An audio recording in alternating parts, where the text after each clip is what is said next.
we challenged ourselves to come up with these, we called them thirsty moments. And The Spoon was definitely one of those moments. Hi, everyone. I'm Maureen Lee Linker of Entertainment Weekly for the Awardist. And today we have Chris Van Dusen, the creator of Bridgerton, here talking with us about his incredible 12 Emmy nominations for the show, including Best Drama and Best Actor for Leading Man, Regé-Jean Page. Welcome, Chris. Hello, thank you for having me. You've got these 12 nominations. We haven't seen a mass market romance series adapted on this scale. And I think it did feel a bit of a gamble going in. So does this kind of feel like the ultimate vindication in a way? It does. I think, the Emmy nominations, it's incredible and it's so exciting. And it's also, it's really humbling. I couldn't be prouder of everyone involved in the making of the show. And I'm really just filled with tremendous gratitude to Netflix and Shondaland, especially for supporting my vision of the show from the beginning. Yeah. Do you feel or do you hope that it'll pave the way for romance in this genre to be taken more seriously in Hollywood in the future? I hope so.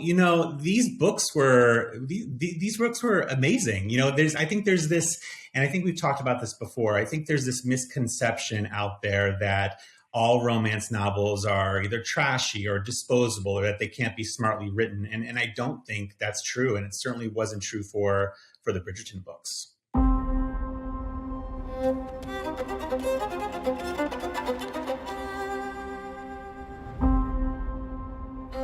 Has anyone else read what Lady Whistledown has written of late? Do not tell me that is yet another scandal sheet. This one is different. This subject's my name. What do you think it is, though, about Bridgerton? I mean, there certainly have been things that, if not romance mass market adaptations, are romance adjacent, something like Outlander, and it hasn't seen the awards love on this scale. So what do you think it was about Bridgerton that made it break through like this? Considering the incredibly difficult times we're all living in, people were able to find a bit of a respite in the show. I also think, it has to do with the world of the show being multi-ethnic, multicultural, multi-hued, this beautiful world that really is saying anyone is welcome here and anyone can find things like love and joy and triumph at the end of the day. Yeah. What has been the most thrilling for you, whether it's the nominations, finding out Kim Kardashian watches the show, something else entirely?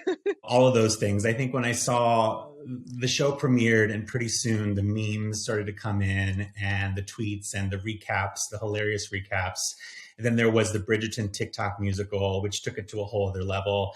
It's really what this cast was able to do with these scripts and watching them work on set. And I remember being in Video Village when we were shooting the pilot and at that last scene of the pilot after Simon and Daphne had made their ruse and they walked out to the dance floor and they were under this sea of fireworks, and a lot of those fireworks were practical. So we saw them on the day and they were surrounded by all these supporting artists, and it's just a really special moment. Yeah, I think. well, I just got chills again hearing you describe it. It's so beautiful. Well, obviously every showrunner hopes to create moments and scenes that will capture the public's imagination, but was The Spoon scripted, and did you expect that to become what it became?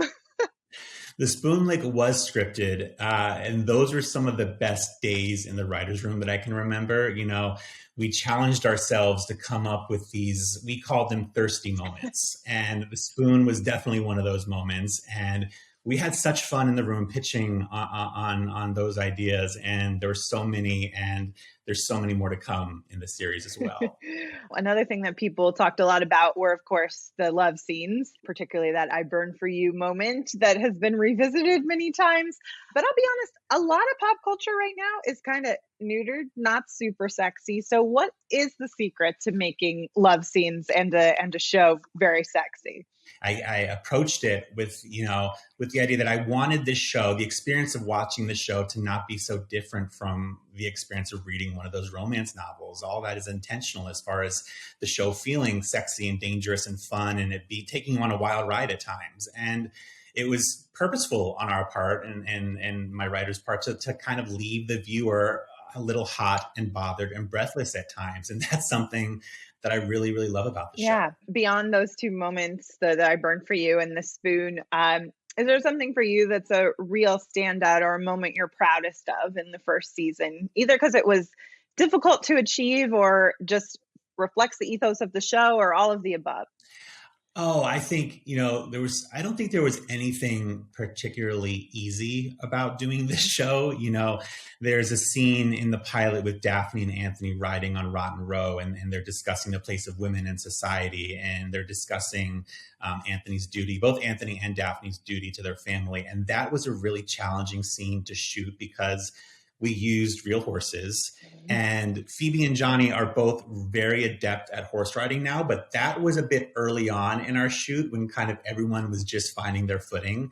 But it came together gloriously, and I love that scene so much. So that's probably one of them. I remember Reggae told me his horse Twiglet was quite a handful. So, and there's been all this outpouring of love, most watched Netflix series ever. But you did have the one moment that got the backlash, Daphne's choice in the back half of the episodes.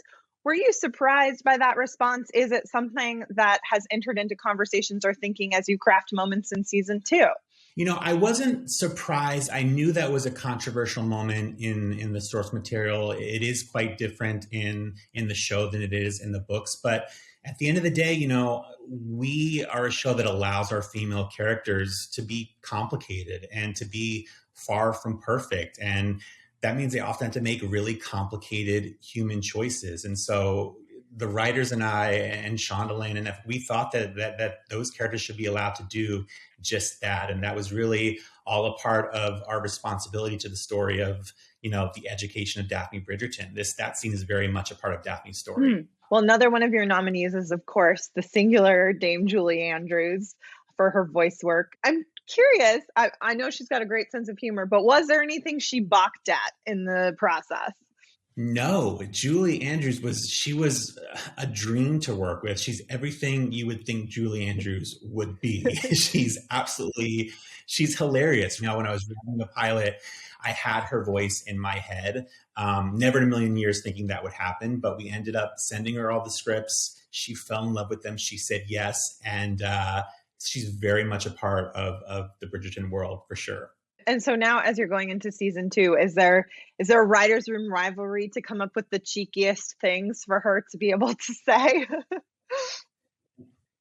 It is, that's one thing I'm really excited for audiences to hear again, the incomparable Dame Julie Andrews back as the voice of Lady Whistledown.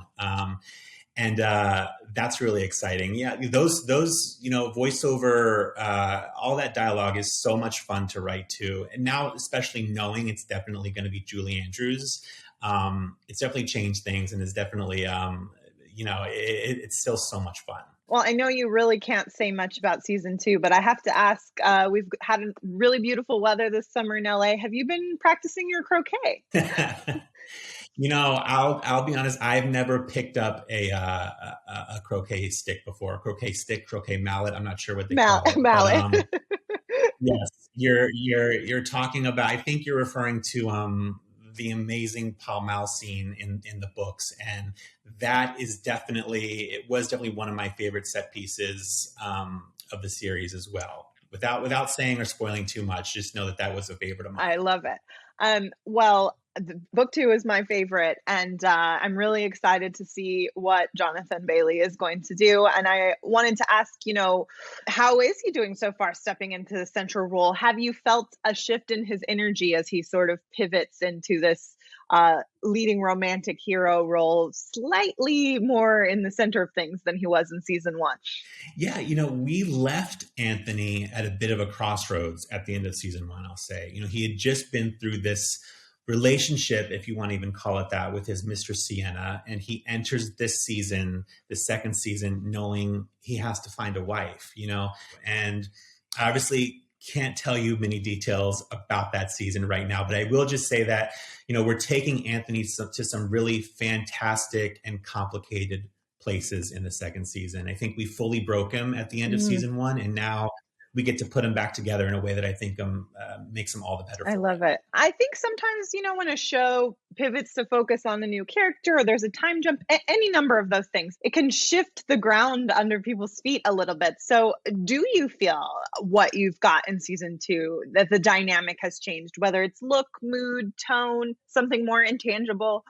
I think, the goal was really to bring the same Bridgerton magic that people became obsessed with in the first season to season 2. And I think I'm confident that we're doing that. It's still just as scandalous and just as, just as escapist as the first season, I think. And I guess I'll just leave you with this question. Who is the number one person you would want to thank if you are so lucky to take home Emmy Gold?